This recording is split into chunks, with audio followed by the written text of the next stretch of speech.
Sinabi ko naman kasi sa'yo, huwag kang magpapagod. Hayaan mo lang yung mga gawaing bahay dyan. Ako naggagawa dyan pag uwi ko. Oo.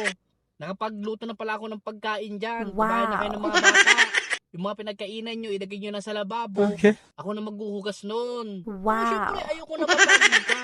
Ilagay mo lang doon, pagdating ko, hugasan ko. Okay. Yung mga bata, papaliguan ko sila pag uwi ko. Okay. Oo. Ang gusto kong gawin mo, magpahinga ka lang dyan. Okay. Kung gusto mo matulog, matulog ka. Okay. At yung nakapag-igib na pala ako ng tubig na pampaligo mo. Wow. Nakapagpainit na rin pala ako ng tubig para at least mainit yung panligo mo. Siyempre, ayokong malamig yung panligo mo para hindi manlamig yung pagmamahal mo sa akin. Sana Yan, pagkatapos mo maligo, pagbihis, matulog ka.